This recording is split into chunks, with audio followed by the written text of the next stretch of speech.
Welcome to Torah Adventures. This is episode 2, Right and Wrong.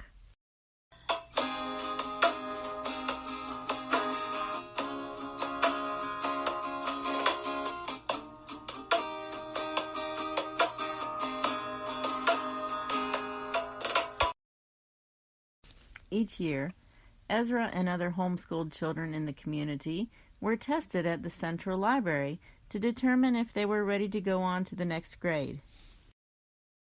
It's almost time to go, Ezra, but we need to pray before we leave.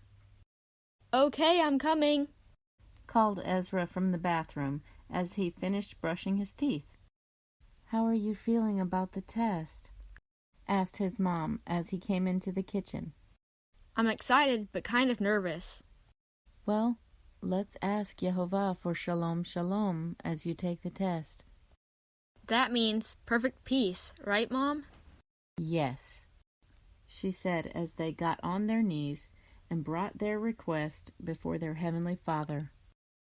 When they arrived at the library, Ezra grabbed his backpack and water bottle before going inside. Once they were inside, Miss Lopez saw one of the homeschool mothers and greeted her. Are we doing the testing in the ballroom or on the second floor? The woman said the testing would be done in the ballroom this year, so they thanked her and headed to the room. Since Ezra didn't celebrate the traditional holidays, many of the children weren't friendly, except for a brother and sister who had moved to Georgia from Africa. He saw a seat at the table near the door and sat down. A boy named Joey came in and sat next to him. Then the instructor got everyone's attention so they could begin the testing. Do y'all understand the rules? Asked the instructor. Okay, and remember, if you don't follow the rules, you'll be asked to leave and take the test again next month. Ezra silently prayed once more before the instructor told them to begin. While Ezra was testing, his mom was in the lobby waiting with the other mothers. She read her chronological Gospels Bible for a while, then prayed for some of her family and friends. Time's up. Pencils down, called the instructor an hour and a half later. The boy named Joey poked Ezra's arm, and Ezra looked at him. That was easy with a calculator, he said, smiling at Ezra. I didn't use one. Why? It takes too long without it. Well, we're not supposed to, so I didn't, said Ezra, standing up to stretch. A few of the mothers and the instructor checked the test papers before anyone could leave. Ezra and Joey, I need you two to stay here so I can talk to your mothers, but the rest of you are free to go. When the others were gone, the instructor asked Joey, his mom, Ezra, and Miss Lopez to sit at a big table so they could talk. I'll be right with you. Just let me check Ezra and Joey's test first.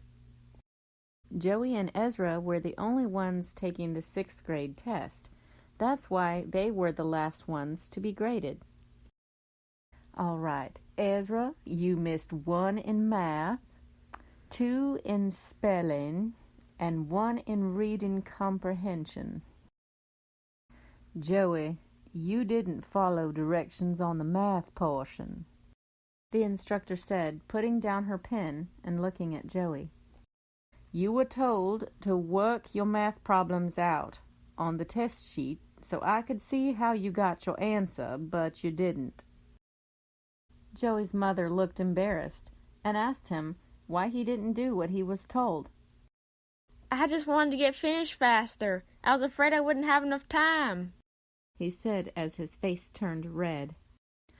Well, we'll see you here again next month, Joey. You did well everywhere else except the math, and you got all the answers right. Joey stood up to leave, and the calculator he'd secretly been using fell out of his pocket. I see.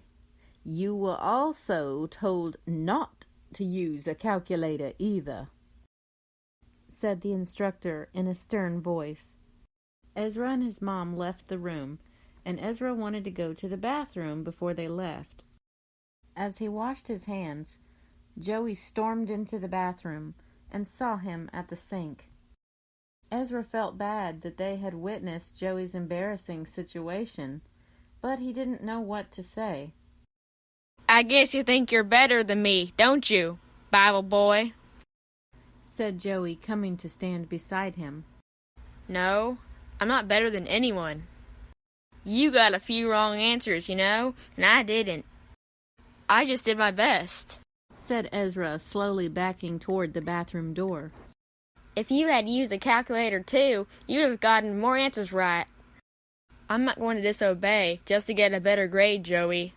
I want to do what is right, no matter what." Ezra turned, opened the door, and walked out.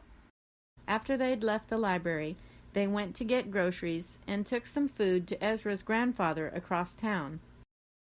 On the way there, Ezra told his mom about what Joey had said to him in the bathroom. Sometimes people just want to do things their way. They don't want anyone telling them what to do or not to do, said his mom, reaching over to pat his hand. "I'm thankful you want to do the right things according to Yehovah, my son. This situation reminds me of the historical account of Cain and Abel in the Bible." "Oh yeah, one brother did what he wanted to do, and the other did what Yehovah said to do." "Yes, we'll read that story tonight after dinner," said his mom, and 10 minutes later they arrived at Great-Grandfather John's house. The end.